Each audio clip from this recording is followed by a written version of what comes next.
Good afternoon, ladies and gentlemen.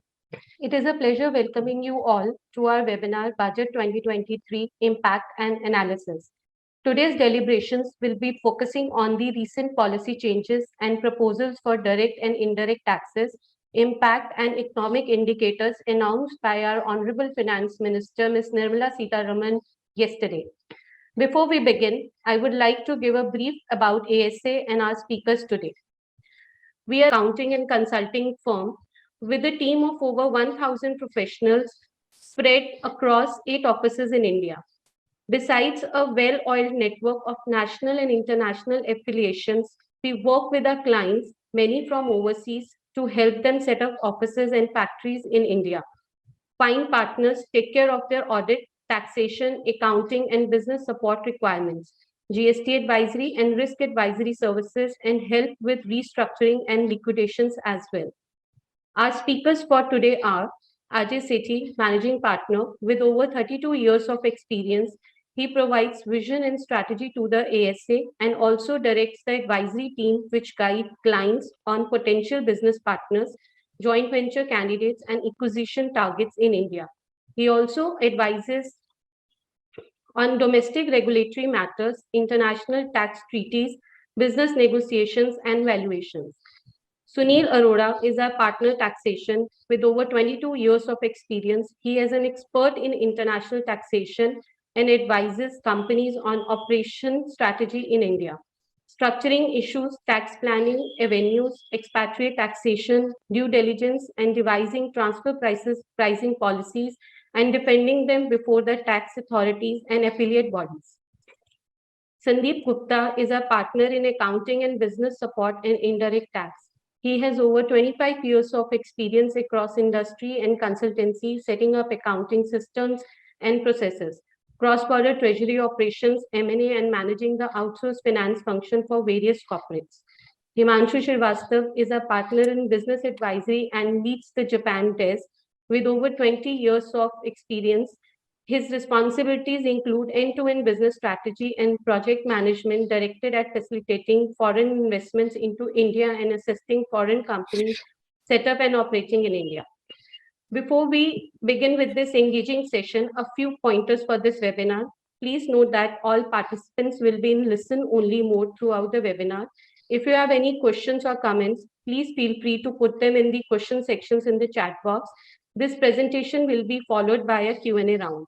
We will be emailing a link with the recording of this webinar on Monday. Thank you, everyone, and over to you, Ajay. Thank you, Manisha. Well, this has been a very interesting budget because we were all expecting what will the finance minister do specifically when it's the last year before the elections come in.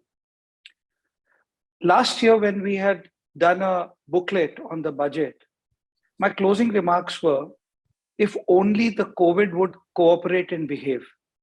Well, it did behave, it did cooperate, and then we had the Ukraine war. In spite of that, I must say, the Indian economy, since I have been in practice for, like he mentioned to you, in approximately more than 30 years now, and I saw a great boom around 95 when things were moving very well. After a long time, I've seen the economy so fired up. If you look at it, the consumption patterns of the domestic consumption patterns are very high.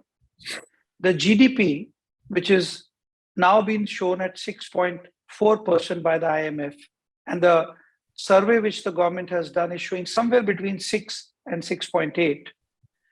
Likely it might be around 5% for 23 by the time the year ends, many people are predicting. But still, given the world average of 1.5 and China might be doing 2.5, even a 5% growth rate is a very positive indicator. Inflation, which is of course a problem area, but if the economy is fired up and economy continues to fire itself up, then we are very assured that inflation should auto-correct itself. The fiscal deficit which faces the finance minister, she has given a figure of 6.4 in her this year's closure, which is by March 31st. She is predicted that she will aim for 5.9 next year. And by 2026, she will restrict it to 4.5%. Now, I doubted whether we can touch 4.5%, not because of lack of efforts from the government. Because when the economy is fired up, you need money. And when money is put in high usage, you might end up with fiscal deficits higher than those predicted. It's a possibility, but I do wish my finance minister the very best.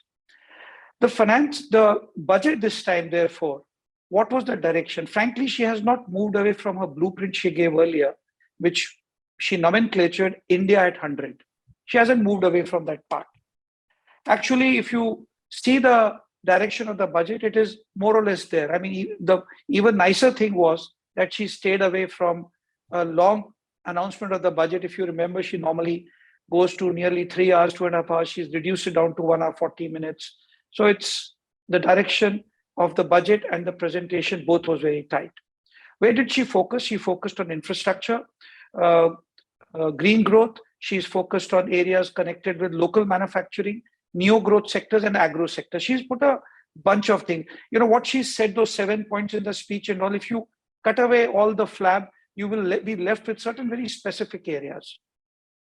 So let me, given the time I have of 10 minutes, let me just focus quick takes on each one of them. Infrastructure, a very large allocation of 10 lakh crores. Even the number is so large that I forget the zeros of it, which is 3.3% of the GDP, of which railways has got a 22.4 lakh crores. Now that's a gigantic. It's the largest allocation and absolutely timely, because the railways are improving. We already had Vande Bharat and other things coming up in the railways. Now we need to upscale our entire infrastructure on railways. It's a huge opportunity for business as well, but it's something which I think is a correct allocation. She's also picked, I'm just picking a few examples to give you a flavor what's happening. Critical transport infra projects. What they basically done is they've identified they will create 100 projects like this. For what purpose? Ports, coal, steel, food grains. These are the areas, fertilizers, they are going to touch them through these ports. So basically, connectivity to get your things moving faster. It's a logistics, which is missing again in India. 50 aerodrome. Now, this is the new thing which I like very much. Everything is measurable. They are putting numbers. They are not saying we will do something and we will leave something. 50 aerodrome. Now, that you can question the finance minister later, if you ever get an audience with her, that is. But 50 aerodromes, of which includes heliports, water aerodromes like that. So it's got a whole variety around it. And another urban infrastructure development fund has been created for pushing up tier 2, tier 3 cities. There's also a vision for sustainable cities. Cities like Mumbai, Delhi, which are bursting at the seams. There is something to do with that also. Food security, she's also put an attention to food security and agro. Millets has been a big thing because some people believe that Indian stomachs are suited more for millets. Many of you may not know, but wheat is an external entry into India some 500-700 or maybe 1,000 years back. But millet is very indigenous. So she's pushed it forward, and it's a good move because one of the biggest problems coming to into this globe in the next 40 to 50 years is going to be food. So us leading something on the food is a very, very strategic movement. She's put decentralized storage capacities. She's talked about computerizing some of the finance centers for the farmer. These are good moves. On the green growth, a huge amount of interesting things. National Hydrogen Mission. She's pumped in 19,700 crores there. Energy transition, 35,000 crore. Because how do you transit? You can't transit from, if you're storing capacity or storing energy somewhere, which is coming from thermal power, you can't use the same basis for everything. You need to different kind of infrastructure. So transition also is a process. Energy storage, it's any case is a thing. Another one I liked was coastal shipping. She talked about coastal shipping. Coastal shipping is something which is used in Africa, America, other places. It's a cheaper way. If you want to move from, let's say, Chennai, you want to move somewhere around, just as a passenger for goods. It is so much cheaper if you use water transport, which is hardly used in India. So she's put that into set. And vehicle replacement, another green effort. Because we have been told to replace our vehicles, but what about the government? And she's this time said the government. So, you're putting your skin in the game. You're saying that let the system work for itself. Skill development, the fourth one, is a fantastic, good movement, because if India lacks in something, and this is my strong opinion for the last 10, 15 years, skill development is something we haven't paid enough attention to. While we say that we are educating, there are these many, how many people come out which are capable of working directly in the market or in the industry? So skill development in particular areas is a well picked up area. And look what she's talked about: 157 nursing colleges, Agro Research Institute, Agricultural Accelerator Fund, which is a very good movement because it's aimed at rural youth. So they'll stop running to city to do the startup. If you're got a clever idea, you can do it in your belt and make money and help the very foundation of agriculture. R&D centers of excellence for pharmaceutical and medical devices and medical research. Now, this is another great movement. As we go forward, medical and medical related activities are going to be in high demand, which means we will have people who will be needed to for manufacturing or in these areas. And if you develop skills, you have pre-trained people. Saves time. Courses for medical, they have a center of excellence for AI, which is a big thing. Teacher training centers. The most important thing a country needs is good gurus. And we are lacking in those good gurus, because what is happening is that people as a side activity look at the profession of teaching, whereas it should be the main activity. Look at what America has become today on the basis of highest level of innovative education. So that is something which I was and then the list goes on. But towards the closure end of my thoughts, Vishwas Se Vivad scheme, which they have come out, which is an amnesty scheme. Nice one this time. Earlier we had for the tax one. This is if the government has got into a contract with you or a government body, and that has been, the arbitration has already come and the award is in arbitration or is in a court now. Then you can go for a settlement with the government and they'll come to some agreement. There'll be some terms. Now, this is a good step, because if you want to avoid long-drawn litigation and you can get the government to agree to something, get your money and get out of the way, remaining in the system for 10 years and making the system, legal system also suffer.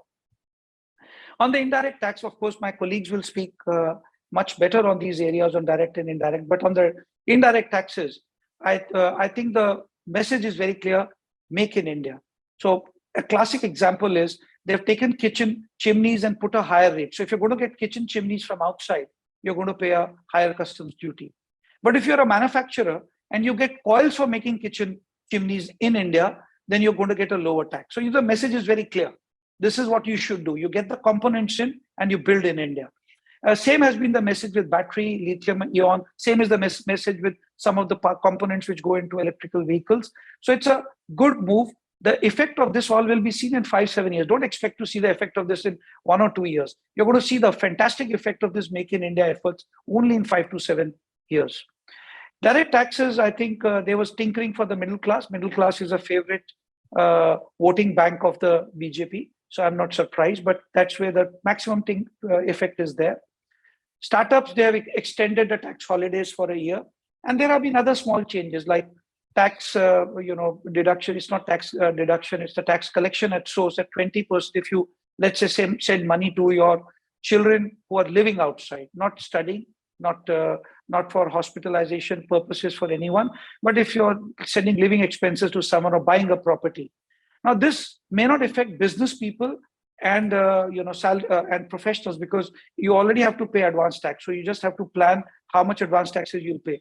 But imagine if you're a high net worth salaried employee of an income, particular income, then your cash flows get squeezed because your taxes are being withheld by your employer, and then you have to put 20% and seek a 20% refund. So if any one of you out there who's part of that circle is listening to me, don't worry, we'll solve your tax refund problems, but you will have to go through the tax flow pains. So all in all, the confidence of the government is really bubbly. And the proof is that out of the revenues, by giving all these direct and indirect swaps, they have ended up giving up 35,000 crore rupees of revenue. It doesn't mean the government is kind or it's trying to let go of something or it's trying to encourage. It means the confidence in the economy is high. The confidence on collections overall is high. And that confidence is what I want to now see translated into action. My personal view is this year, 23-24, is going to be a landmark year for India's growth story. So share my confidence, and I wish you all the very best as you move forward in the journey and listen to better speakers with better remarks than me. Over to you, Sunil. Take over from here, please. Thank you, Ajay. Very well said. I think this budget, there's very little in this budget that one can complain. We are often asked this question, and I'm sure people have this in their mind. Is this a good budget? Is this a bad budget? Well, none of us are in the business of judging this budget, but simply understanding how the government has behaved while writing this budget, one could sort of get an idea on how things are moving, right? So if I was to sort of ask some questions of this budget, my questions will be, is there necessary impetus for everybody in the budget, all sectors, be it corporates, individuals, corporate societies, anybody and everybody? Yes, there is something for everybody, especially for individuals. So that's one point that they gain. Is there a surprise in this budget? Are there any retrospective amendments? Or you all remember what happened in 2012, and obviously that became a story, international story, and then decisions were overturned, arbitrations. Is there a surprise in the budget? No. Is there any retrospective amendment? No. Did we tinker with anything that was not necessary? Absolutely not. For example, something like capital gains. Capital gains is very sensitive. It impacts the capital markets directly, given the way people behave and deal with their investments. So there has been no unnecessary tinkering. What else? Is there consistency in the budget? And the way I see consistency is this budget has been maintaining more or less similar slabs, similar rates for so many years now, both for corporates and individuals. And obviously there is consistency. So I get a good positive message. What else? Did they give us any shocker? There were talks about whether there will be inheritance tax, estate duties, nothing. So there is nothing in the budget that surprises me. So again, coming back to the question, is this good or bad budget? I think it's a positive budget. We can't say good or bad budget, but it's a very positive budget. But again, if one was to nitpick, you can find out various issues that are to your liking or not to your liking. But one thing is certain, it is certainly a delightful budget for professionals like us. Lots of new opportunities, lots of new avenues to explore, lots of tax planning to do. So certainly something that we look forward to. Next slide, please.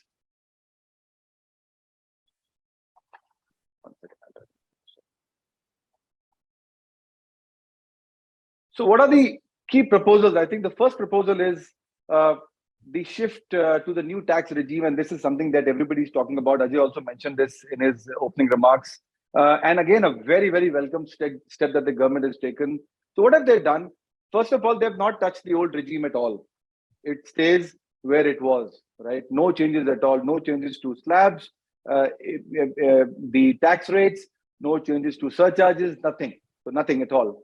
What they've done instead is they have tried to tell you that if you were to go under the new regime, right? This is not really a new regime for this year. This is a newer regime between the both regimes. So if you are willing to go under a new regime, we are going to give you better slabs. So the slab that was 2.5 lakhs initially is now 3 lakhs. The slab that was 5 lakhs initially is now 6 lakhs. And then 9 lakhs, 12 lakhs, 15 lakhs. You have bigger, better slabs. And obviously, the moment you increase the slabs, the effective tax rate in your case goes down. Now, one very important change while they introduced the new tax regime is until the last year, until now, the old regime was the default regime. So when you fill up your forms, when you file your taxes, the default regime is the regime that was there before. What they've done is a significant shift. From now on, the new regime is going to be the default regime. And if you want to follow the old regime, you will have to opt out of this new regime and then follow the old regime. Can you do that? Yes. If you're a salaried person, you can do it every year. If you're a business person, you can't, right? But that's a very important, that's a very sorted way of the government thinking about how to push people in moving towards the new tax regime. This scheme, this new regime guarantees that up to 7 lakhs of income, there's going to be no tax. They have a standard deduction of 50,000 rupees. Surcharge has been reduced for people right on the top level of the income regime. It was much higher earlier, 37.5, now 25%. So therefore, the effective tax rate certainly goes down to a great extent. What are the other proposals on the personal tax side, there is this exemption for the capital gains tax. So when you sell something, when you sell a capital asset, let's say you sell shares, you sell a residential property, you can claim exemption by reinvesting this amount. Now, until now, there was no limit to which you could reinvest and seek exemption towards the reinvestment.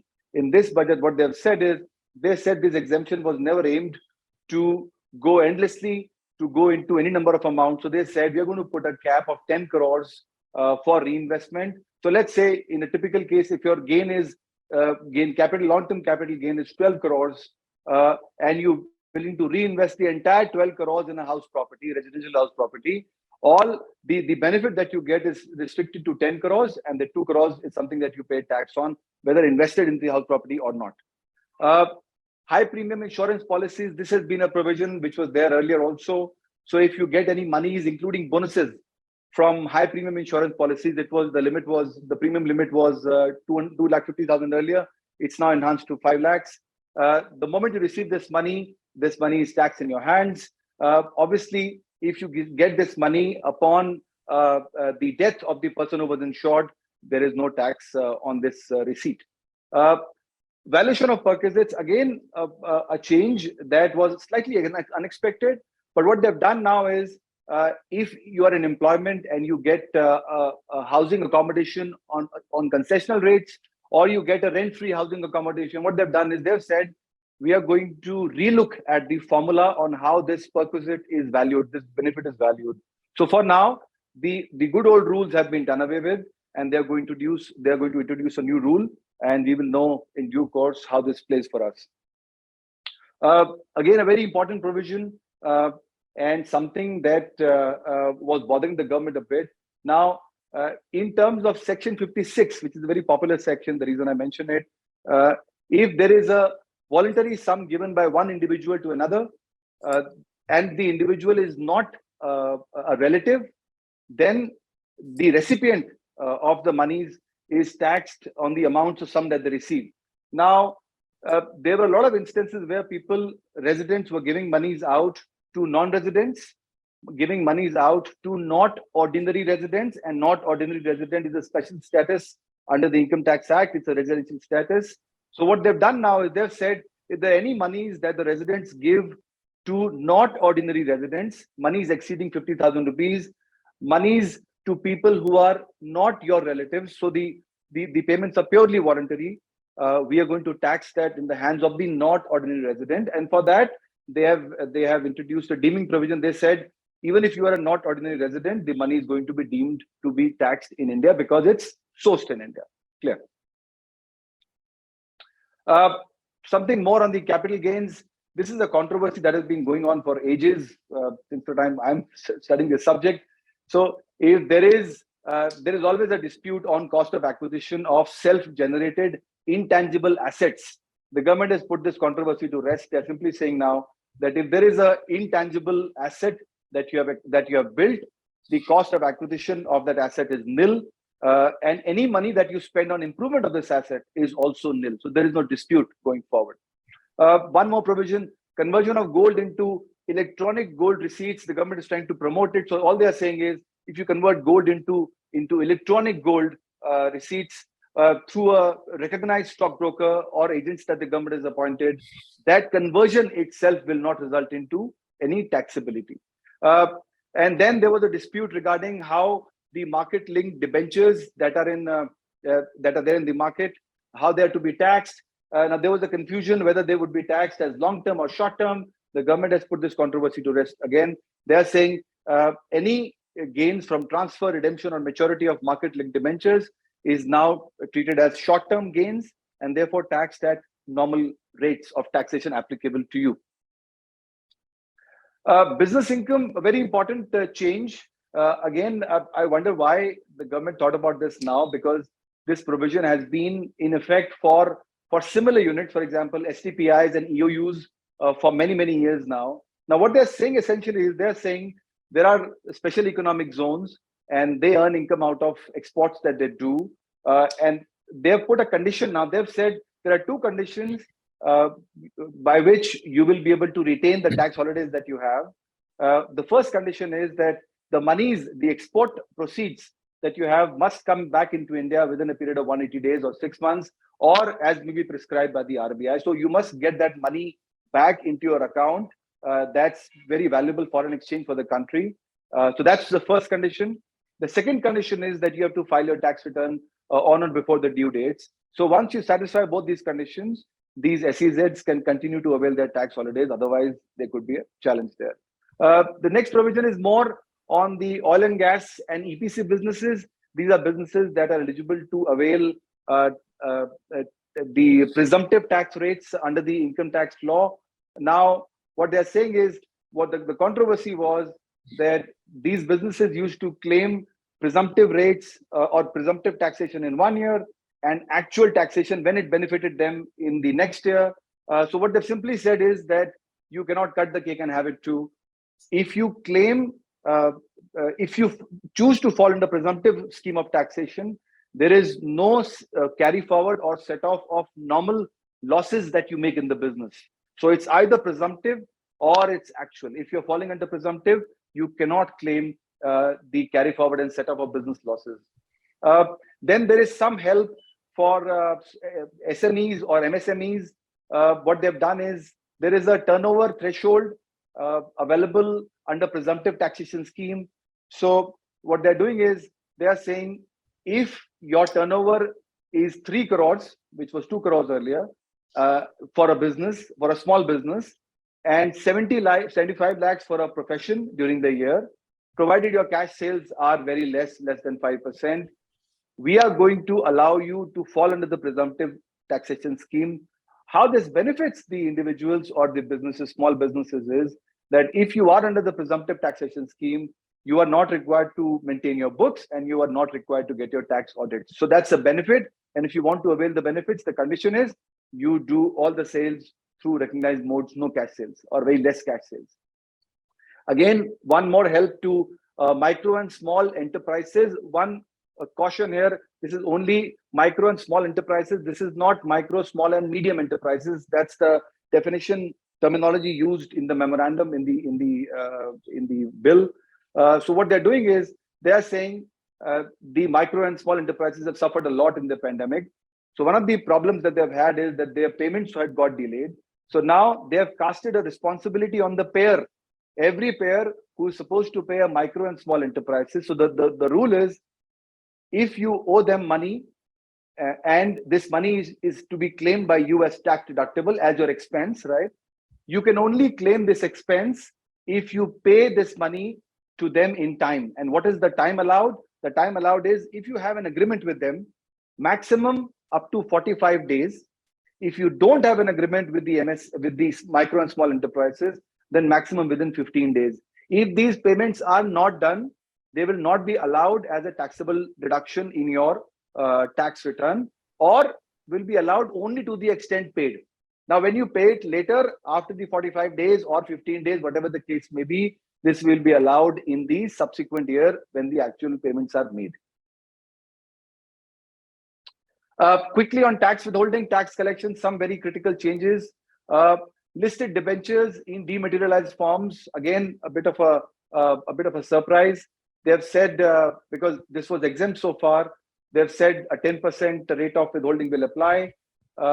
Mutual funds, now, as you know, this was a provision introduced for dividends. When you distribute dividends, and if the beneficiary is a non-resident, the rate of tax, the withholding rate on the dividend must take into account any treaty benefits that exist.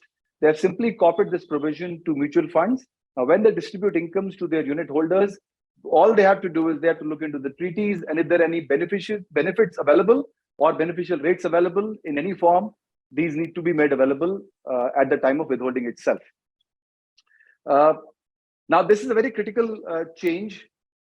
This is about claim of taxes withheld in any previous year. Now, in a lot of cases, what happens is that the payer and payee or in a transaction, they follow different rules of accounting. So while the payer can follow an accrual basis, the payee can follow a payment basis of accounting. In a lot of cases, what happens is that the payer because he's following the accrual basis of system, they will withhold tax in a particular year, but the payee fails to recognize this income in that particular year in which the tax has been withheld. And this was always a problem. And so the problem was you could not go back and claim the taxes that were withheld in a previous year. Now the government has said, we understand this problem. It's a genuine problem because it's arising because of difference, primarily because of difference in accounting norms. So what we are going to do is, if you can apply to the tax officer within 2 years of the end in which the tax was withheld, we will provide you the credit of the taxes that were withheld in the previous years. So it's a very, very welcome move, and it's going to help businesses at large. Online games, a trend of today, any winnings that you do, net winnings that you do from online games, and by net winnings, you mean any winnings that go to your account, whether you withdraw it or you don't withdraw it, doesn't matter. Any net winnings from online games are now subjected to the highest rate of tax. And one bit of a shocker, again, Ajay mentioned this in his opening speech, is that there is a provision on tax collection, and tax collection primarily is meant to track the monies that are flowing in the system. Now, last year, I think the year before that, the government introduced, I think last year, the government introduced a provision where they said that any monies that are being sent out of the country by residents to an overseas country under the liberalized remittance scheme of the RBI, we ask you to do a tax collection on that money. Now, the rate until now was about 5%. That rate has suddenly been increased to 20%. Frankly, I fail to understand the logic. Maybe the government has some reasoning behind it. But the important part is, if these remittances are happening for medical or educational purposes, this condition will not apply. 20%, and that 20% applies on the entire amount of the remittance. There are no thresholds that are available. Finally, just a bit of last slides. What about assessment, reassessment, dispute resolutions, issues on transfer pricing? Now, very importantly, as you realize that there are a lot of pendency, there is a lot of pendency at every level of appeal, not so much now at the tribunals, but when you talk about commissioner appeals, that is the first level of appeals, there is a huge amount of pendency that they face. Now, what the government obviously realizes that unless these issues are resolved, the confidence in the government, the confidence in the judicial system, in the tax system cannot be very high. So what they've done is they have introduced an additional level of first levels of appeals. So until now, the first level of appeals was the Commissioner of Income Tax Appeals. That's a designated officer.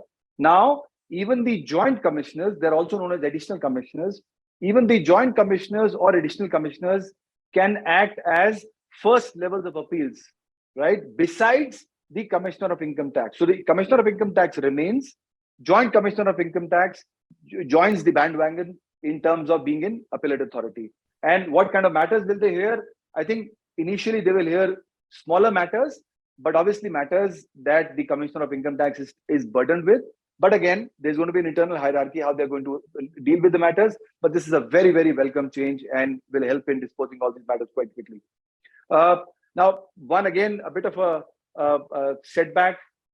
Until now, the tax officer could hold your tax refunds if the assessment for that particular year is ongoing, which was a valid provision to make. But now they've given sweeping powers. It's a very wide power that has been given to the tax officer. If any year of assessment is opened, assessment or reassessment is opened, the tax officer can hold or adjust. Obviously, when he adjusts, he gives you a notice, but he can hold even without giving you a notice or paying you any interest of any refunds that are pending in your case. So if year 1 refund is pending in your case, and year 5 is an assessment, today the tax officer can withhold this money and choose to not pay you any refund. That's the provision. And one of the last provisions, transfer pricing. Again, no other changes on transfer pricing, no other changes on BEPS, nothing. No changes with regard to Pillar 2, something we were expecting. But what they've simply said is, this is more to deal with the assessment or reassessment proceedings. They are saying, if today, during the transfer pricing proceeding, if the transfer pricing officer or the assessing officer, if he requires you to submit the transfer pricing prescribed documentation, right? That's a very important documentation. That's the local file I'm referring to. Now, if you're asked to submit this today, he can give you at the first instance 30-day time to submit it. If you ask him to extend it, he can add another 30 days. So that's a total of 60 days. Now, from now, the first period of 30 days has been reduced to just 10 days. But the 30 days extension remains. So in effect, the 60-day period has been reduced to 40 days. And that brings me to the main issue that a lot of tax, the transfer pricing documentation that we prepare, clients choose to leave it at the last moment. And with this provision now kicked into action, I think it's in your interest to prepare your documentations in time and obviously keep it ready for a rainy day. So I think that's pretty much from a direct tax perspective. Any questions we can take later. So over to you, Sandeep, for the indirect tax part. Thank you. Thank you, Sunil. Good afternoon, friends. The presentation of the Union Budget 2023 was, I think, preceded by the disclosure by the Finance Ministry of a very hefty level of collections on the GST front for the month of January. The figure was 1,55,000 crores, 1.5 trillion, which I think is one of the highest so far. But the buoyancy in the GST collections is directly reflective of the fact of a buoyant economy. Ajay mentioned about the growth part. Well, where we end up in March of 2023, whether it is 5 and above or closer to 6, we'll have to wait and see. But one thing is very clear.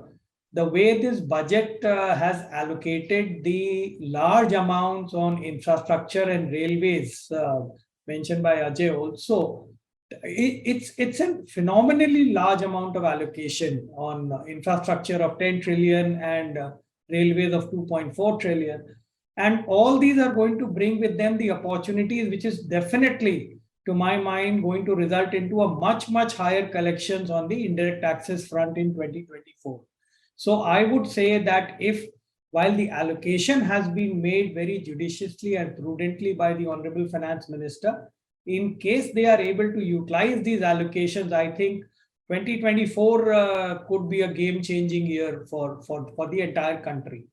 Coupled with this, also do remember the fact that this year is where we are leading the G20 summit, and this whole budget could also act as a catapult or a driver towards all the policies of the G20, catapulting probably India into the global limelight and the global arena as being a very, very serious player. We are already there.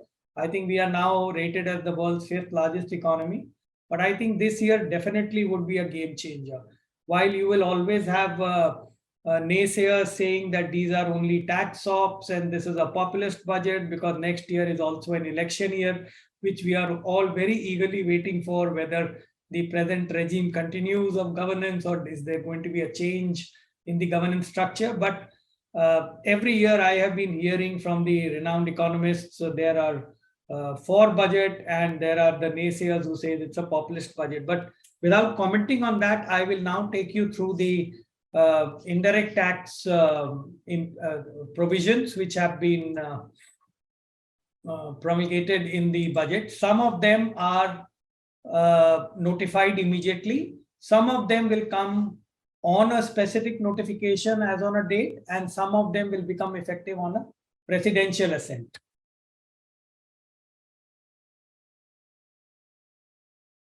Yeah. So on the GST front, we'll take the GST ones first because very little on the customs and excise.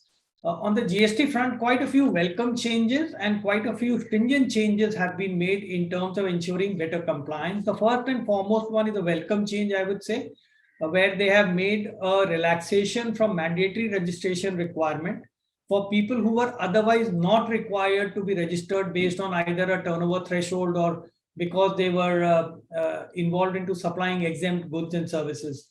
There is a specific section 24 of the Central GST Act, which says, irrespective whether you are required to take registration or not because you are below the threshold, if you are subjected to certain activities, then you will be mandatorily required to register yourself. And one of those activities was if you are covered under transactions which are subjected to reverse charge. Now, this actually created an unnecessary burden of registration and compliance on those smaller business houses where the turnover threshold is low, but because only of specified transactions which invite reverse charge, which could be sponsorship services, which could be transportation services, which could be legal representational services, to name a few.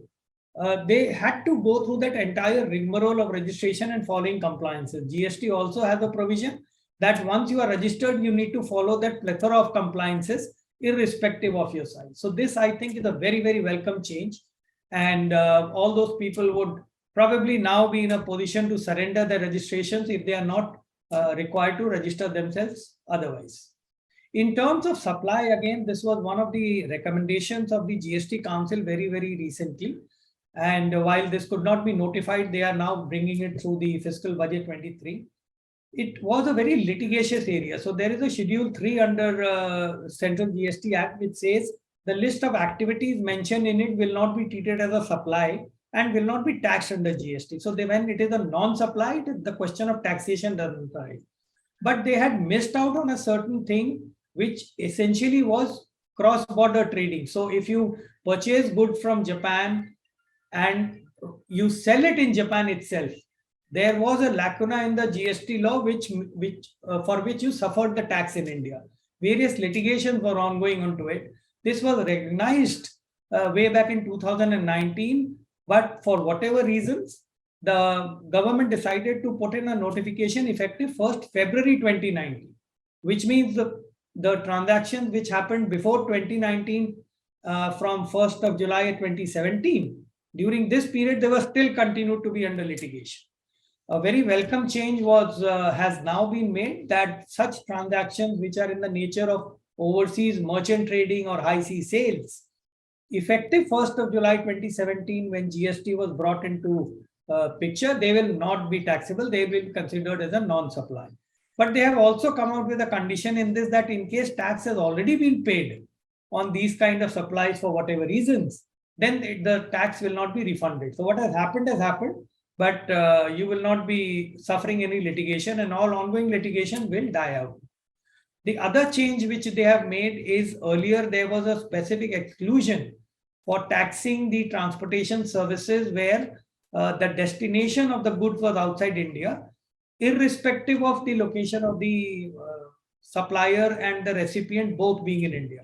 They have removed that restriction now, the condition now. And now, even if the destination is outside India, but if both the customer and the seller are based in India, it will be subjected to taxation. The third thing which they have done is on the input tax credit front. I'm sure we all have been following the massive amount of frauds which are being caught every day since the past 4 or 5 years in terms of fraudulent input tax credit, in terms of fraudulent supply activities, where goods are not actually sent, but invoices are generated, and those invoice passing entries are happening, and the government has been coming down very, very heavily on these kind of transactions. They have gone a step further now. So initially when GST was promulgated, the scheme of input tax credit was different, but going over these years, over the past 5 years, 6 years now, the scheme has changed substantially. Onus is now placed on the supplier to send the correct details, and only input tax credit is allowed only on that basis. But they have now gone a step further. One of them is that they have denied, now expressly putting all litigations and controversies to rest, that any ITC in respect of CSR activities will not be permitted to you. I find it extremely strange that where a statute is forcing me to conduct CSR activities, and where CSR is actually a social benefit which a business houses are extending, what is the logic of denying the credit on it? But well, as the thought may have been of the powers that may be, from now on, this will not be allowed. From now on, I mean, ever from the date of presidential assent of it. The other important change which they have done on the ITC side is there is a concept of apportionment of common credits if the business house is engaged in rendering or making taxable sales and exempt sales. So the concept says that where you are making taxable supplies and either exempt or non-taxable supplies, there are certain common credits which your business is also incurring in terms of head office expenses or in terms of common credits like audits, legal fees and all that. Those will have to be disallowed on a pro rata basis based on the turnover of exempt supplies and turnover of taxable supplies. But the law earlier defined exempt supply to exclude the supplies made for warehoused goods without bringing them into India. Now, this is a very common practice that you import the goods, but you place them into a bonded warehouse. You don't pay customs duty to avoid your cash flow and blockage of capital. When you identify a customer, then the customer files the bill of entry and you make a supply directly from that bonded warehouse to the customer. This is an exempt supply. This was not taxable earlier also, but the value of this supply was not taken in computation of the aggregate value of exempt supply. So the pro rata disallowance, the numerator was much lesser. Now, this value will also need to be included in the aggregate value of exempt supplies, and the common credit disallowances is going to mount up much further. In terms of the concept of online access and database, online access, database access and retrieval services, online information, I'm sure, sorry, there's a typo here, online information OIDR services. Earlier, it was anyway confusing because of the letter of the law and the way the law has been administered by the tax authorities. But now in this budget, the government has gone one step further and they have enlarged the scope. So what they have said that the earlier definition, which had an essential characteristics that the OIDR services had to be essentially automated, involving minimal human intervention, that has been taken out, which makes that entire concept of OIDR quite ambiguous and extremely wide. Anything which is being done over the internet can fall under the jurisdiction of an OIDR services. The second thing which they have done is expanded the definition of non-taxable online recipient, which were earlier essentially B2C customers, unregistered customers into India deriving OIDR services from overseas suppliers. Now that definition has been expanded to cover any kind of an unregistered person, whether it is B2B and B2 or B2C, and includes also those registered persons in India which are registered only for the purposes of making TCS under the GST Act. So this is going to increase the revenue on the OIDR front.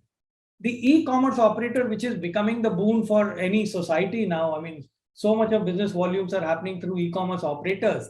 Now, under this Finance Bill 2023, the onus is put on a large extent on the e-commerce operators to make them responsible for certain specified non-compliances for players who are selling their goods through the e-commerce portal. And specifically what they have said that in case the e-commerce operator allows the supplier to supply goods where he is not registered and is liable to be registered, or he does not disclose the correct facts of those supplies if they are exempt supplies, or if he does not make sure that the supplier who's making an interstate supply through their portal is actually permitted to make that interstate supply, the e-commerce operator will have to suffer penalties of the specified amount, which is 10,000 rupees or an X amount of percentage of the tax on the actual supply. So now that e-commerce operators will have to tighten their belt and the systems to ensure appropriate database capturing for the profile of the suppliers which are transacting businesses through their website. In terms of offenses, now the focus of the government has always been to decriminalize certain offenses. So that's a welcome change. Certain offenses which the government feels should not be liable for prosecution, specifically in terms of the 3 provision, they have been deleted. So any offense in the nature of obstructing any officer in carrying out his duties, or if you are tampering or destroying any evidence, or if you are failing to supply any information asked for or supplying a false information, these were subjected to prosecution earlier, which will not be done anymore. It's a welcome move. I think monetary penalties are good enough for these. But on the flip side, they have increased the prosecution compounding amount, as well as prosecution has been made very stringent, where frauds involving fake invoices, fraudulent invoices, and fake input tax credit claims or refund on account of fake input tax credit claims are concerned. So overall, I think the direction is pretty good in this, that the government intends to cut down on non-compliance and frauds, and of course, be lenient with people who are making errors and omissions without any intent to evade the tax. In terms of the general front, the limitation period has now been introduced for most of the returns under GST, including your monthly return 3B, your supplies return GSTR 1, your annual return GSTR 9, various other returns. Maximum period of filing has now been permitted for 3 years, but the government has taken an enabling provision that they can extend it, which means any return due today can be belatedly filed only till the next 3 years from the due date of this particular return, which is welcome, but there will obviously be an impact on late fees and late fee filing fees. The other big thing which they have done is that they have now brought in specific provision for sharing of data, business data with other government systems. Now, this is an official thing on the GST statute book. Now, this means while it is consent-based, we still have to see what kind of consent provisions are drawn up. I hope it is not like the software acceptance agreement of Microsoft running into 200 pages where we simply say, I agree and start using Microsoft Excel and Word. But based on the consent of the taxpayer, specified data in terms of turnover, in terms of taxes, in terms of suppliers information, invoices, details of products, anything can be shared with other government systems, specifically the direct taxes authority. So now that reconciliation between the two becomes extremely imperative, that you cannot tell one thing here and another thing somewhere else. In terms of customs duty, I think it's a very welcome move. They have moved ahead with the rationalization only, while the rate structures have been tinkered in favor of most of the products. Some of them have increased. The effort, as Ajay has mentioned during his initial observations, effort is on to promote Make in India, discourage those kind of imports which do not incentivize Make in India, promote those kind of componential imports which promote Make in India. The entire direction is there. Very few tinkerings with the AIDC and the social welfare cess has been done, but few things have been exempted, few things, the rates have been increased. Sunset clauses in terms of multilateral and bilateral trade agreement, this was a lacuna in the law. The Customs Act prescribed a sunset clause of 2 years for any exemption. I think that was very restrictive, surprisingly never noticed for so many years. That has been done away with for exemptions, and now specific sunset clauses with respect to those trade agreements, with respect to international agreements, agreements with UN agencies and various things, they will be defined and not automatically be withdrawn. In cases of other custom duty exemptions, which had either 1 year, 2 year, 5 year exemptions, those have been enlarged based on the specific goods to continue those exemptions beyond the present time frame. In terms of excise, hardly anything. Cigarettes are now going to suffer a higher NCCD, the National Calamity Duty, but only on specified categories, not all kinds of cigarettes. And exemption has been given based on certain conditions to the excise duty on CNGs, which is, I think, more or less, that's it. This is largely all on the indirect taxes front. One of the smallest changes brought in on the customs, excise and GST front, but yes, has to be gone through a fine print in order to determine the impact on individual businesses. That would be all from my side, and over to you, Himanshu.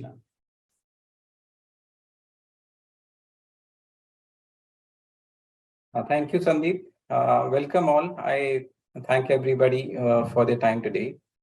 So, well, I personally feel that the finance minister has announced a very stellar budget.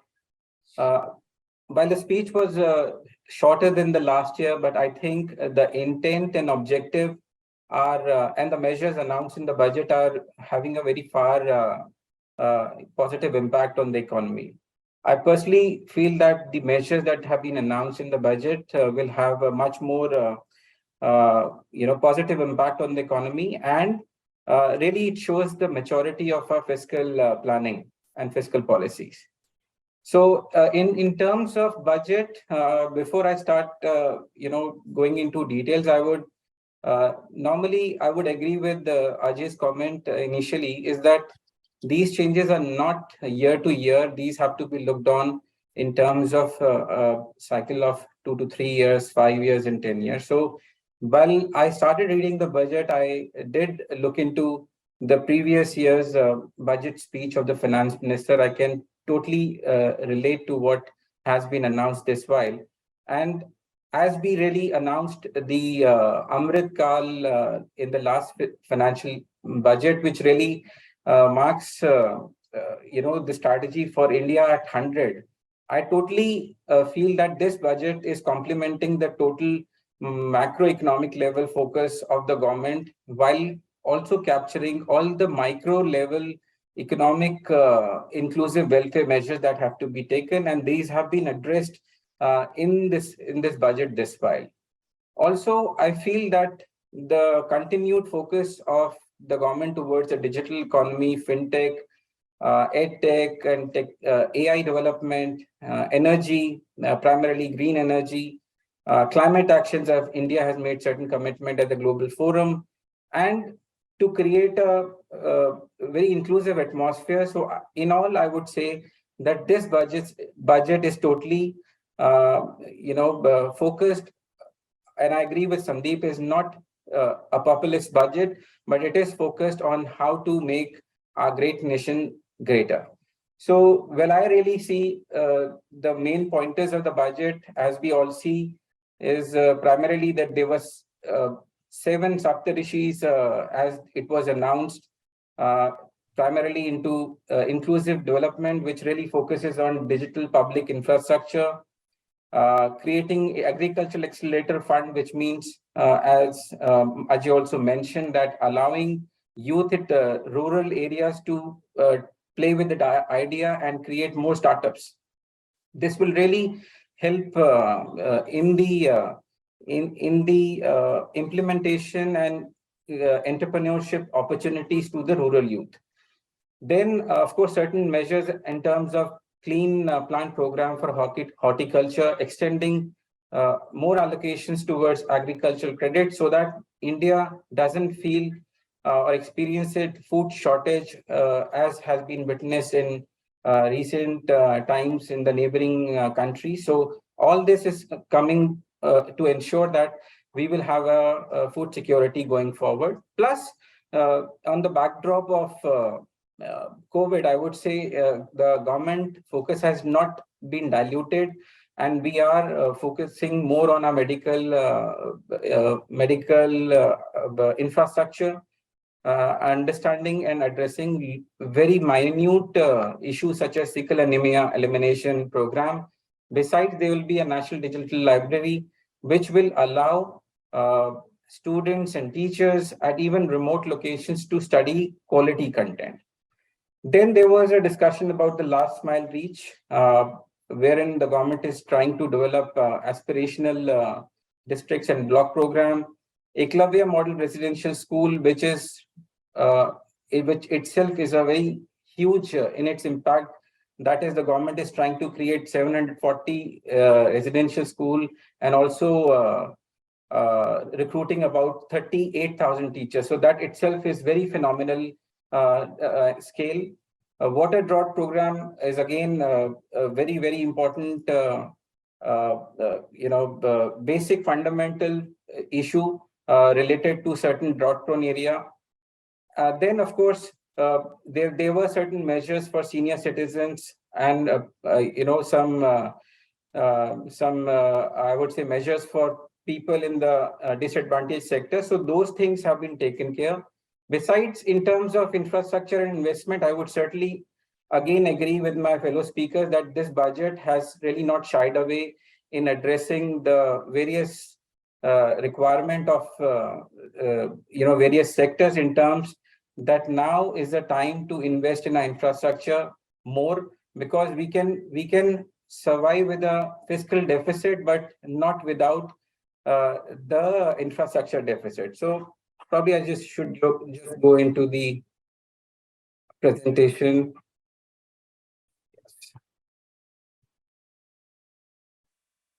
Yeah. So in terms of fiscal management, I certainly see that they have been certain allocation, and government has been trying to be more prudent in terms of their revenue, in terms of receipts, expenditures, and managing their expenses well.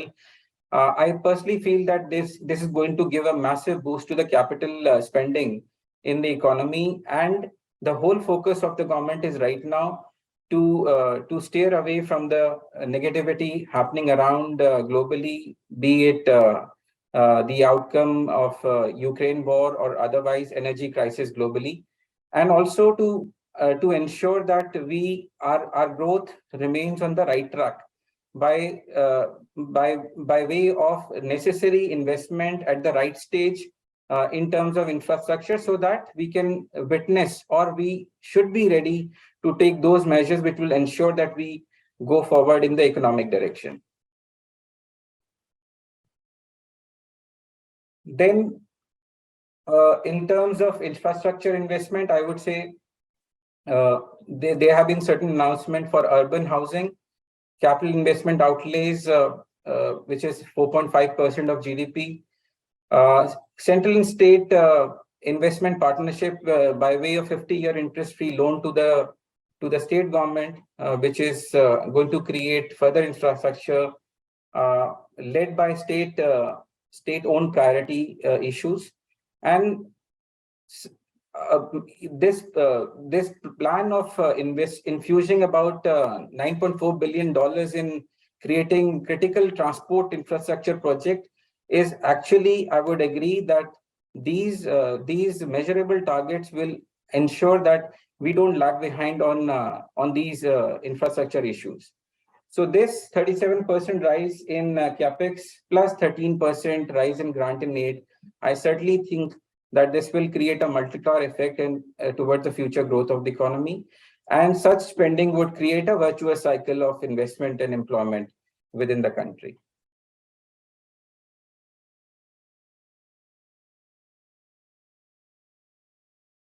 In terms of ease of doing business, I certainly think that we are in the right direction. We've been making certain fundamental changes to the whole regulatory ecosystem by way of doing away with certain compliances which are no longer relevant. The PAN to be a common business identifier is certainly a welcoming step, especially us as professional and business people. We understand that it is quite painful to duplicate certain documentation for each and every separate government department. So if this is implemented, this is certainly going to ease and shorten the business startup time in India. Plus, the government proposal of returning the 95% sum forfeited during COVID due to non-performance, I certainly feel that the MSMEs will be much relieved to hear this announcement, and this will certainly give them enough confidence to continue and survive. COVID, as we have all seen, had a total devastating effect on the economy and especially the MSME sector. I think we are recovering faster, and with this kind of hand-holding by the government, these things, this would really give a positive boost to the small and medium business entrepreneurs. Phase 3 of e-court, certainly, I think one of the major lacuna in our system is not getting the justice on time or not concluding the litigation within a defined time frame due to various reasons. So logistics is one of the reasons, and by virtue of e-courts, and we have all seen during COVID how we conducted our businesses online, and e-courts, if it is implemented and made more robust, would really speed up the dispute resolution and will give a lot of spare time, which was earlier going into litigation, to be focused on business and strategy.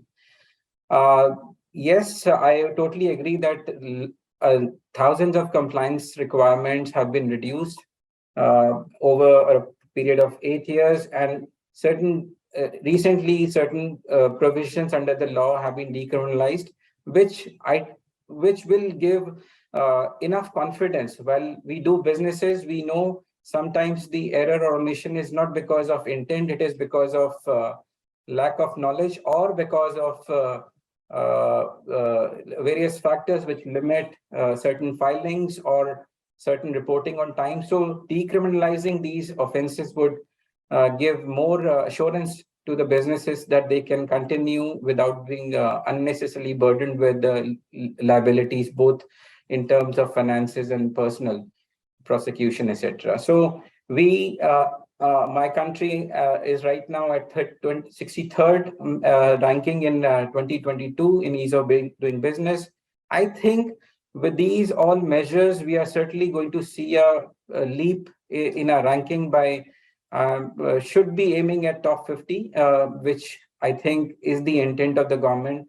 Various reforms have been recently introduced, both be it regulatory or commercial taxes, and these provisions that have been introduced to streamline the compliances would give enough confidence to both the domestic and international investors to look at India with more faith that they can succeed in India without focusing on the complexity of the compliances. And I think by virtue of digitization, which is right now, digital is one of the forefront, one of the key factor on the forefront with the government. And we have seen how the political or geographical dominance can be proved by virtue of digital presence. So I think this is not, government is not oblivious of the fact, and digitalization, which the way it is happening and the world is watching and trying to learn from India, it itself a big, reassurance that we are, what we are doing is right. And this all, the compliances supported by way of digital platform is going to reduce and ease the business cycle, both from start to exit, be it setting up of your business in India or to exit from India. All this is going to lead into better perception about India as a investment destination. So now I would hand it over to my colleague, Manisha. If there are any queries, we'll be very happy to take them on. Thank you, Himanshu. We will now take up some quick questions.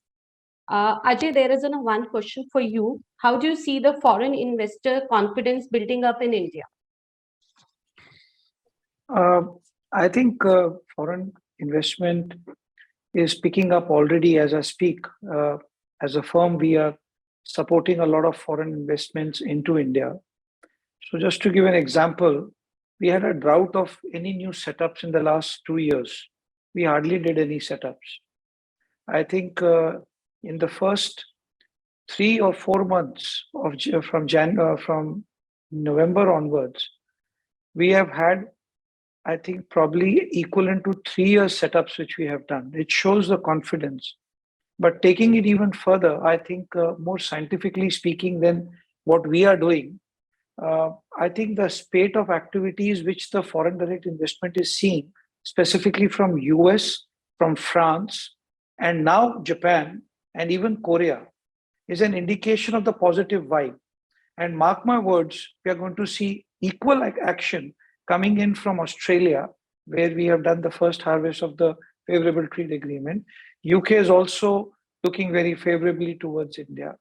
And as I move forward, other countries, I was surprised to see the other day in the newspaper, Slovenia, a Slovenian company is buying into India. So you see the mood is India, the Indian economy is fired up, the consumption is high.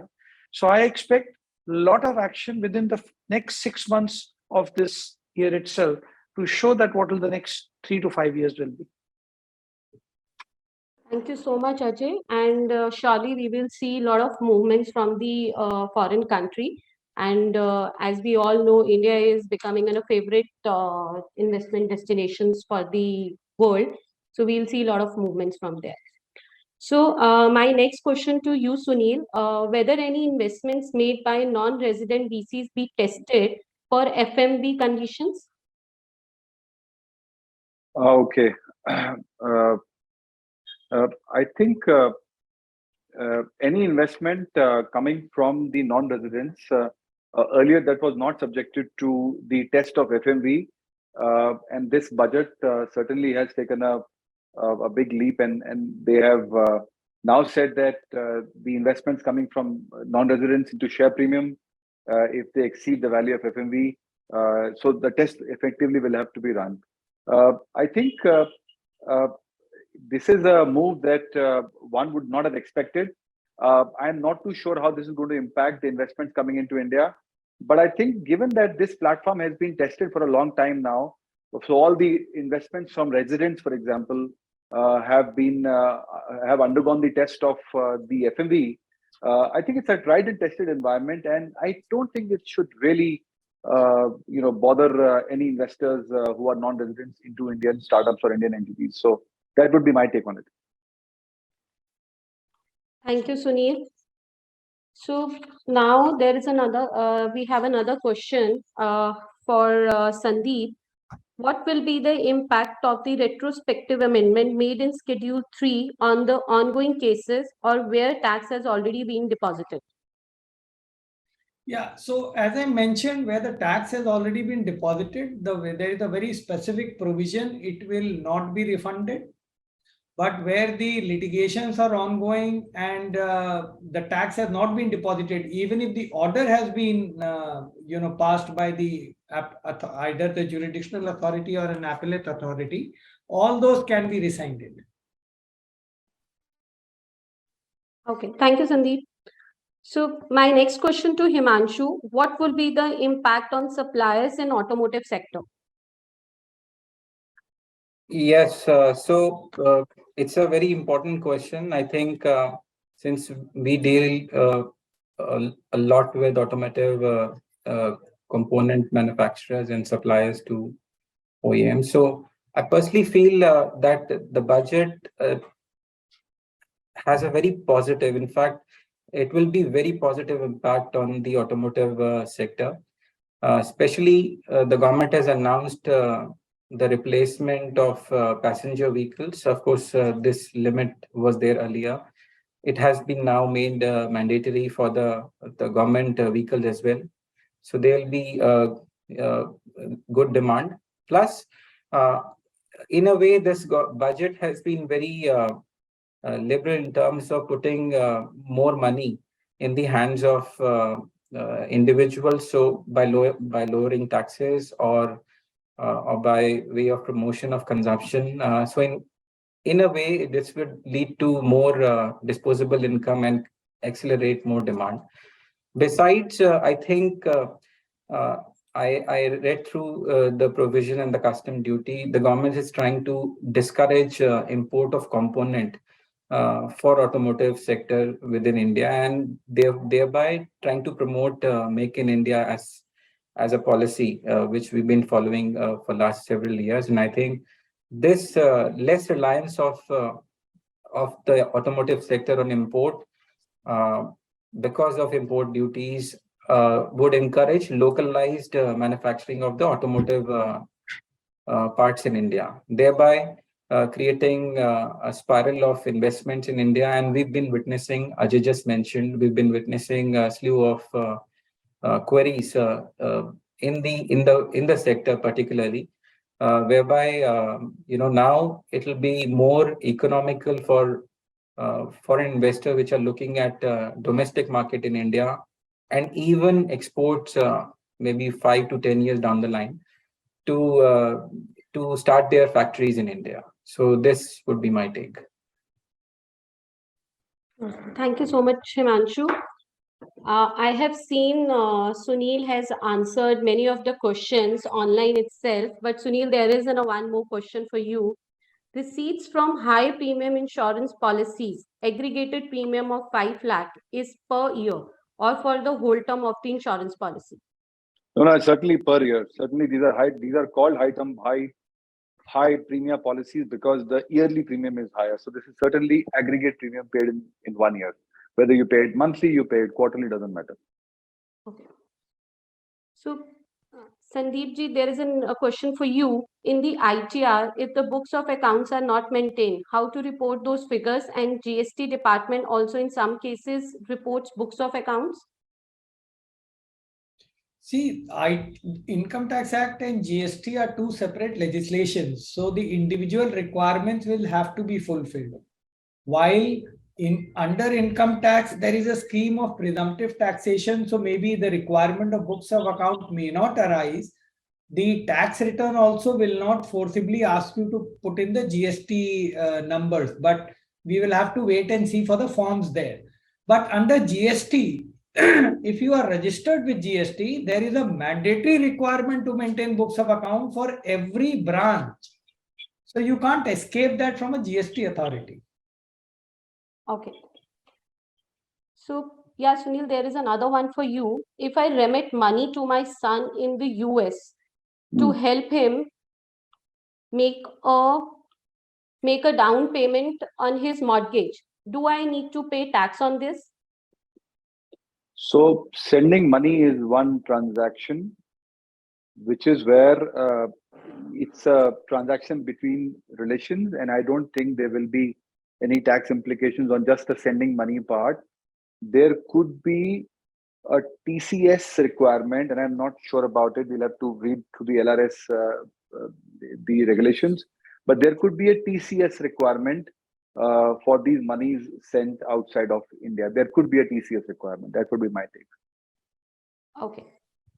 But I TCS, see. as I said, is not a tax. It's just a deduction for which you get your money back later. Okay. I can see many questions for Sandeep and Sunil.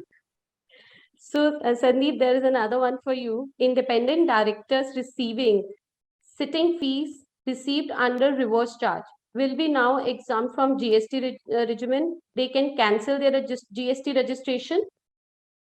No, independent directors who were only getting sitting fees and they were not otherwise required to get themselves registered in GST for no other taxable supply, they were not required to register anyways. The mandatory requirement was put on the payer of the tax under RCM. So the company who had the independent director, the company who was paying the sitting fees, was required to go under RCM and mandatory register itself if it was not normally required to register itself.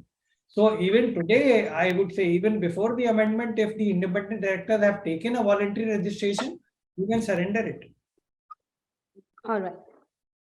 So another one for you, Sandeep. Do you foresee government reconsidering the amendment brought in Section 56 on the issue of shares at premium to bring NRS also within its ambit?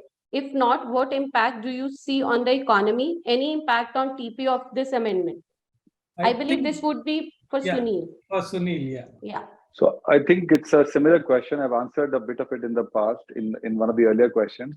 So my take would be that I don't see any immediate impact. As I said, this provision is a tried and tested provision, so I don't see any immediate impact happening.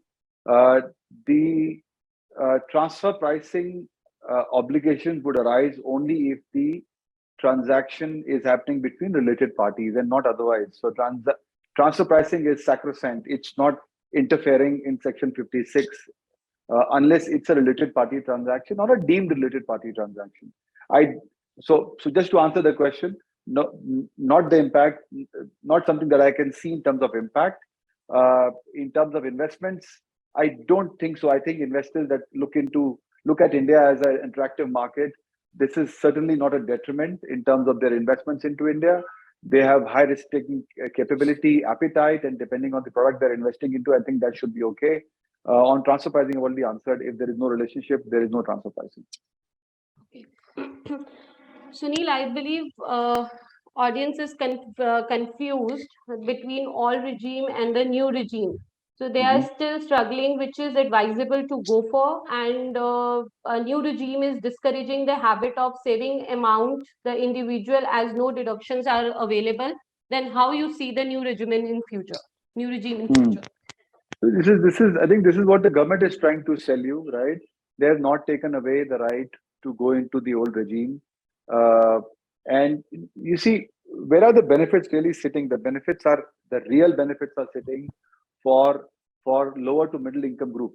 right? So how do you read this is an individual perspective. But to my understanding, for a government to be effective, there needs to be lesser administration of what we file and what we submit and what the government sees as big data, right? So if the government, from a government perspective, if you lower the amount of administrative hassle, right? Today, if you file a tax return, you get a processed return. Your return gets processed in 24 hours, right? If there are no exemptions, no deductions, this processing could happen in 30 minutes. Plus, there is so much scope of not getting into a dispute with the tax office, right? So we don't realize, but we save a lot of time, energy, and resources on these issues also. So, to my understanding, there are two sides of the coin, and one would need to take an individual call on how do you want to proceed. But certainly, the government wants you to look at the new scheme, the new regime, and in the form also. Until now, old regime was the default regime. You had to click an option to go to the new regime. Now it's the other way around. So at least you will start thinking about whether to go into the new regime or not more seriously than you were earlier. So I think it's an individual call, but to me, it sounds like so much logic. So Sunil, I believe with this one, you have answered another question also, which has the person has asked that they need to have the clarification on filing of any form for opting in all regimes. So you have already mentioned that online, they have to just click on the old regime if they want to go with that. Yeah, this is at the step. This is the process that happens right now. For businesses, you have to file a form. I think it's 10IE or something. You have to file a form before filing the tax return. But for salaried employees, it's pretty straightforward. Okay. There's another one on the tax treatment. They are saying change in tax treatment on MLDs is applicable prospectively. That is, MLD issued after 1st April or all existing MLDs held by investors on income for the year. I didn't get the question correctly, but as I said as a part of my presentation, there are no retrospective amendments in the proposals. There is no amendment that says that any assets or anything units that you hold on existing date will start getting affected right now. If it's a question of, let's say, insurance policies or something like that, it all happens post 1st April 2023. Most of it, unless I have misheard the question completely. Okay, so we have answered almost all the questions. So Sandeep, there is another one. This is, I see the last one. RCM is payable for payments to advocates. This is monthly payment of rupees 50,000 per month. A liaison office has no commercial activity. Does it need to maintain GST numbers, or can they apply for cancellation and avoid RCM that is presently payable? Very interesting question. If the technically by RBI regulations, a liaison office cannot render any commercial activity in India and cannot earn any income in India. But very recently, there was a litigation in Bombay in the case of Dubai Chamber of Commerce. And there it was held that the liaison office is actually rendering commercial services and was liable to be taxed. Presuming it is not a liaison office like that, and it is actually adhering to the terms and conditions of the RBI Act and the permission given by them, till now the liaison office was required to register under GST by virtue of that mandatory condition of falling under being a taxpayer for RCM. Now it will not be the case. This is the relaxation, a big relaxation brought in. And to my mind, unless otherwise covered, they should go in for surrender of the registration, and they can also save themselves from many other hassles which are ongoing on the deputation front due to the Supreme Court ruling. Okay. So now, as we already have a 5 minutes, so we have a couple of more questions to receive just now. So one question, this is one for Sunil. Do the educational expenses include living expenses directly transferred in the family member account? This with regard to LRS deduction. In case the fees is paid directly to the institute, will the deduction happen? Or for a net transfer of say $100 to the institute, does that mean I need to raise a request of $120 to $100 and then $20 will be deducted separately?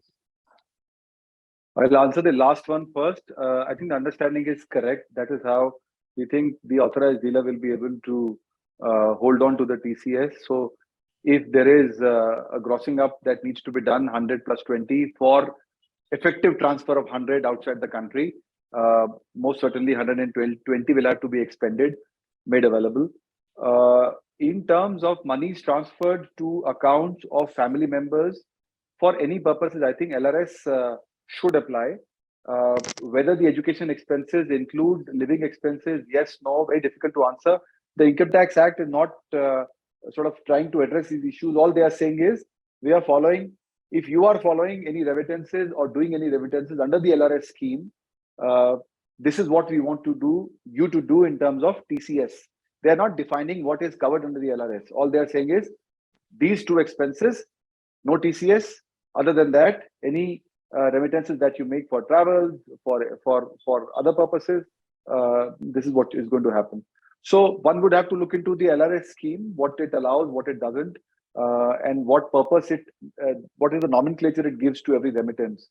But to my understanding, all of this should be covered in the LRS, and TCS should apply according to the norms that we just discussed.